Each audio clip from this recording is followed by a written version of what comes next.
Yes. Ivan, and I do the question in Italian. Okay. It translates. Before you say "chuck" when we want to begin. Check.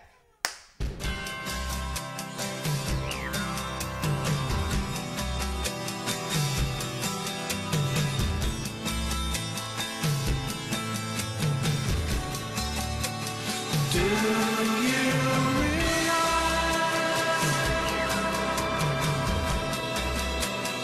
that you have the most beautiful face?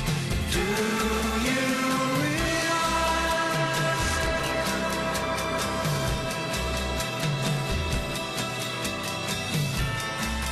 we're floating in space? Do you Ciao Wayne, è un gran piacere averti con noi, benvenuto nella libera comunità di Sherwood. E la prima cosa che ti vogliamo chiedere a poco dal trentennale della vostra band, cosa ti aspetti per i 30 anni? Hello, Wayne, and welcome to the free world, the free community of Sherwood. I'm going to get a picture of us doing this. Okay, that's very fun. I always do a Twitter or something, you know. Okay, so our first question for you is, what are your which is your wish list for the 30th, for your 30th? What are you getting for your 30 years? You got to hold the years? microphones up. You got to hold that one too, yeah. See, this is for the camera, yeah. You got to squish in, yeah. Okay. Yeah, sorry. It's not an interview, it's a photograph for service. And then I'll get a picture of them out there. All right, sorry. So what was the question again? The question is, which is your wish list for your 30th? Next year you will become 30. Oh, do you mean the Flaming Lips will be 30? Yeah. Yeah. Well, I know. That's it's insane, isn't it? I mean, I think all my wishes, you know, have already in a sense come true, you know. I wish that we can still find new ways to make new music. I wish that our audience will stay as beautiful and as, you know, as encouraging as they are. I hope Obama gets elected president. A couple of things, but other than that, I mean, I think I'm very lucky with everything that's happened to me already. I mean, to me, it all seems just so wonderful, you know, to be in the Flaming Lips and do our thing and have people. You know, that's perfect. Yeah. So your vote is for Obama next year? Of course, yeah, of course. Un'altra cosa che mi interessa sapere è questa: ascoltare i vostri dischi e vedere i concerti, i live show. Per voi dov'è la differenza? Perché magari per chi ascolta e chi vede c'è, ma per voi dov'è la differenza? Which are the boundaries, the limits, and the differences between live shows and records for you? Well, I mean, I think we discovered early on we really, really love making records. And that, you know, you can do whether anybody cares to listen to them or not, you know. I think the dilemma that bands have playing live is you have to have an audience to do your thing, you know. And if you don't have very much audience, it's more difficult to do your thing if you're crazy like I am and you want to do big things or whatever. But that can also be a dilemma for young bands. I think we were very lucky that, you know, we started off and our audience grew little by little, and so we would be doing something and then it would seem like it would get boring to us and we'd want to change and the audience would allow us to change. But I think for us, you know, it really is two separate worlds. There's the idea that we get to record, which is completely separate and has usually nothing at all to do with playing live.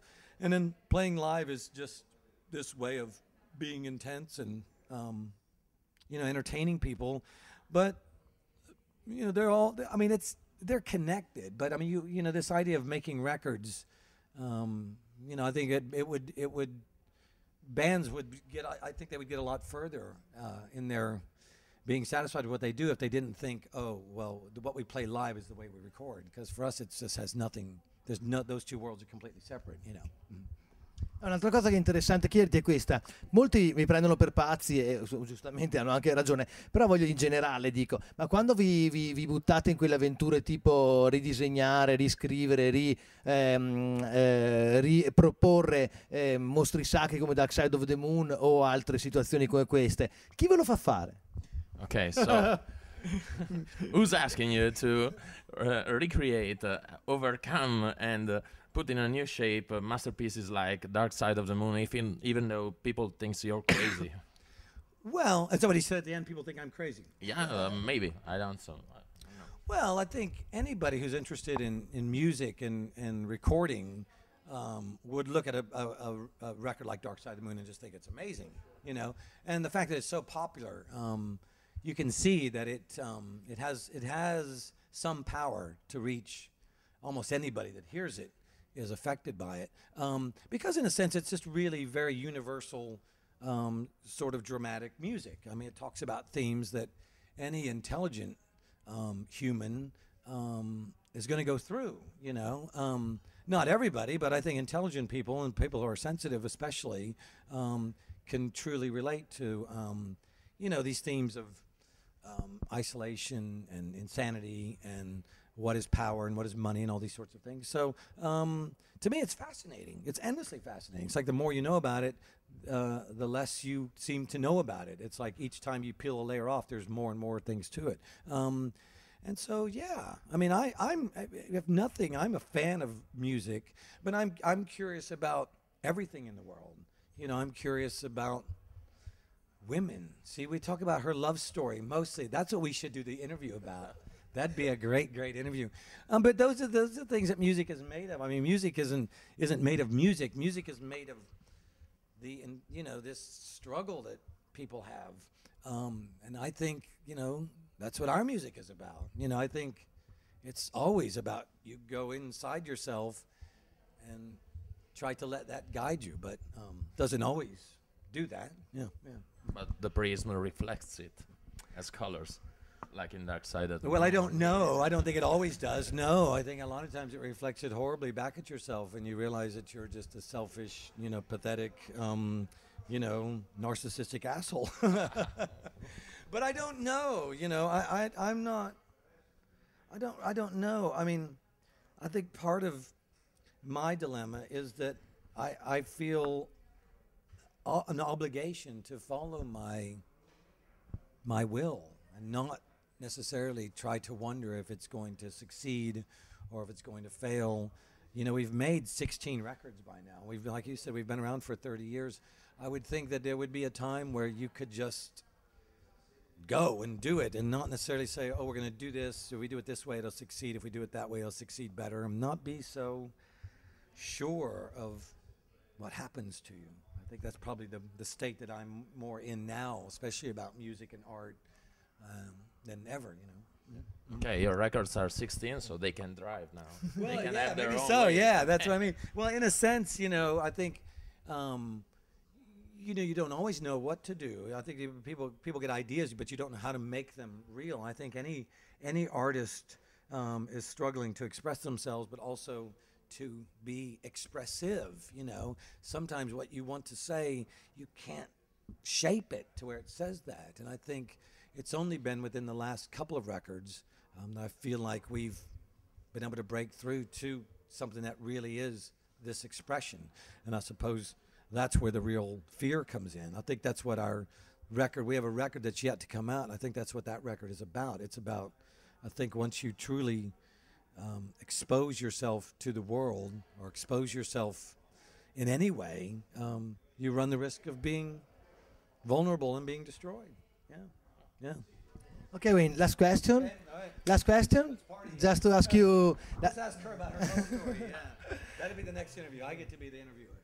Nei vostri concerti vediamo la parte visual, chiaramente la parte suonata, che poi dovrebbe essere la parte più importante, ma ci sono tanti aspetti e tutti questi effetti speciali. Però poi c'è la componente che io chiamo biopolitica, che mi piace un sacco. Voi parlate comunque di temi attuali, politici, dite le vostre opinioni sulla questione, per esempio ambientale, eccetera, ed è importante, no? we have a video part, a visual part in Right, your right. gigs that sometimes overcomes the music, the audio part, which most people think it's the most important part sometimes. But Well, we yeah. have a biopolitical part too. You talk about some themes, you sing about some stories, some Yeah. skills, some Yeah. important things in the world. How you cope with that?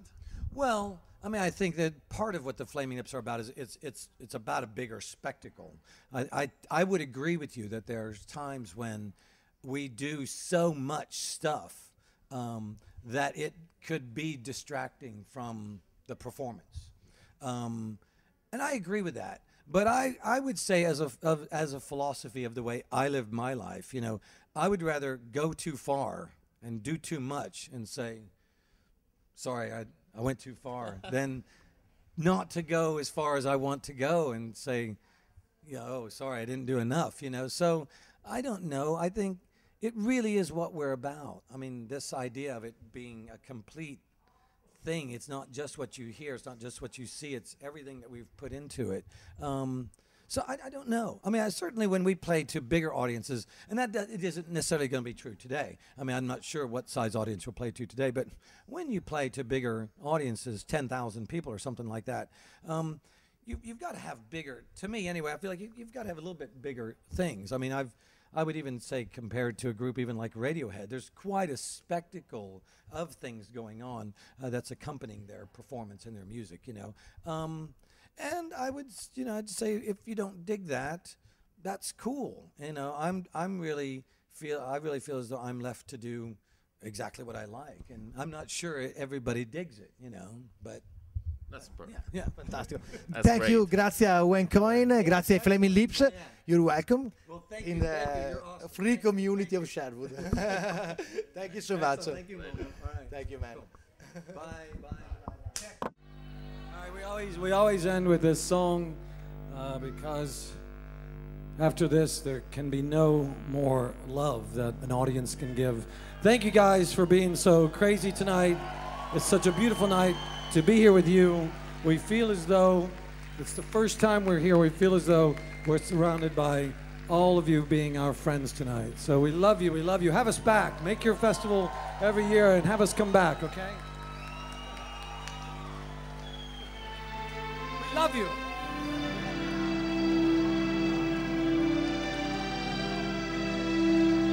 Come on.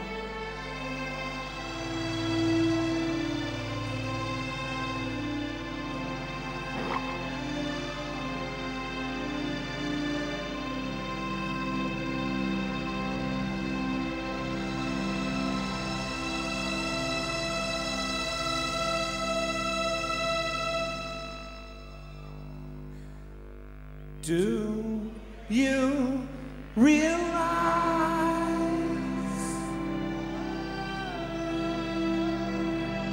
that you have the most beautiful face?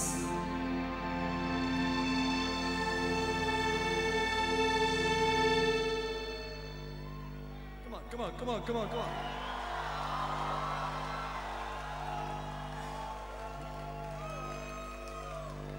Do you